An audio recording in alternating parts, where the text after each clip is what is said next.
Schools का जो एक निज़ाम के अंदर तब्दीली जो है वो कैसे लाएंगे। एक तो इस स्मॉग सीज़न ने हमें इस चीज़ की यकीन दिलाया कि आपको इस चीज़ को रिविज़िट करना पड़ेगा। आपको ना सिर्फ रिविज़िट करना पड़ेगा बल्कि तमाम चीज़ें फ़्लिप कर देनी पड़ेंगी, क्योंकि आप स्कूल की बंदिशों से फिर क्या होता है, बंदिशों से ये होता है कि आपका एक पूरा एकेडमिक ईयर जो है उसके अंदर जितने दिन आपने मुकम्मल करने होते हैं अपने सिलेबस को पूरी तरह तक एंड तक पहुँचाने के लिए स्टूडेंट तक आपको उतने दिन चाहिए होते हैं। ये एक मेजर्ड चीज़ होती है। अब उसके अंदर दिन कम हो जाते हैं किस वजह से जी के किसी जगह पे लॉकडाउन लग गया है क्योंकि वहाँ पे एहतजाज हो रहा है, एक ये वजह हो सकती है। दूसरी वजह ये हो सकती है जी कि स्मॉग की शिद्दत जो है वो इस कदर ऊपर चली गई है कि हमें स्कूल बंद करने पड़े, आप ऑनलाइन पे आ जाएँ। ज़ाहिर है उसके अंदर ऑनलाइन हमने ये तो फैसला हो चुका है कि online education is not the same as one on one physical education या जो भी।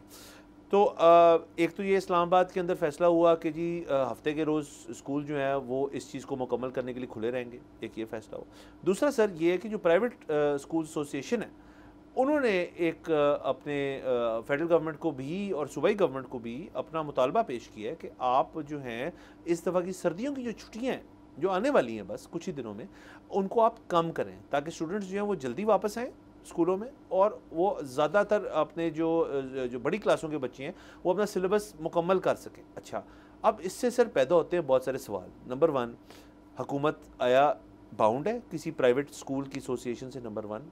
दूसरा कि क्या ये स्कूल खुद से अपनी क्या रादर ये प्राइवेट स्कूल्स जो हैं ये बाउंड है गवर्नमेंट की उस चीज़ से? ये एक टसल है।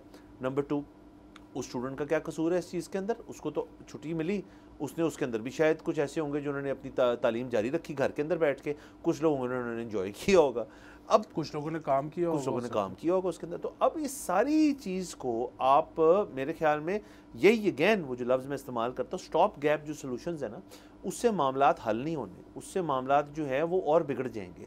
अब ये एक जगह पे आप कर देंगे प्राइवेट स्कूल जो हैं, जो बाकी हैं चलो हम भी कर लेते हैं। अच्छा, फिर पेरेंट्स जो अपनी इन सर्दियों की छुट्टियों के अंदर अगर फ़र्ज़ करो उन्होंने कुछ सोचा हुआ है कि हमने फ़लानी चीज़ करनी है या हमने कुछ चीज़ जो भी करना है उसके अंदर भी चेंजेस आएंगे। ये सब चीज़ें ना एक माइक्रो लेवल पे इफ़ेक्ट करती हैं लोगों को। ये मैक्रो इशू है, बट इफ़ेक्ट इसका जो है वो हर घर के अंदर जाता है क्योंकि बच्चे जाते हैं स्कूल।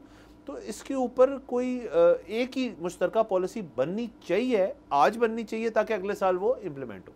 जी, अब बात ये है कि हमने एक बाकायदा इसके ऊपर शो किया था, उसकी जो सारी तजावीज़ थी हमारी वो दोहराऊंगा नहीं मैं सिर्फ ये कहूँगा कि तब भी हमने कहा था कि ये जो हम तजावीज़ दे रहे हैं ये बहुत अच्छी भी हो सकती हैं और बहुत बुरी भी हो सकती हैं, लेकिन इन पर सोचना कंसिडर करना इसलिए ज़रूरी है क्योंकि ये कोई एक साल की चीज़ तो है नहीं, ये तो अब हर साल होनी है।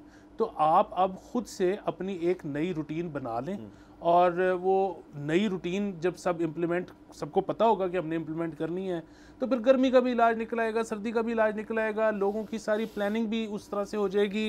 ये बिल्कुल ऐसे ही है कि जब हम डॉलर को ख़ुद कंट्रोल करते हैं और उसके बाद जब वो फटता है तो फिर हमसे फोरकास्टिंग नहीं होती। तो यही अगर आप डॉलर को फ्लोट करने दें, मार्केट को डिटरमिन करने दें, मार्केट उसकी डॉलर की प्राइस, तो जो फ्लक्चुएशन महीने की 1-2 रुपए की होती है उसमें फोरकास्टिंग भी हो जाती है, लोग कारोबार भी कर लेते हैं, इंडस्ट्री भी चल जाती है। इसी तरह आप अगर ख़ुद से चेंज ले आएंगे तो एक स्केड्यूल बना सकेंगे। वो स्केड्यूल अच्छा भी होगा, बुरा भी होगा। वैसे तो हमेशा there is room for improvement, वो आप करते रहें, लेकिन लोगों को पता होगा कि स्केड्यूल क्या है।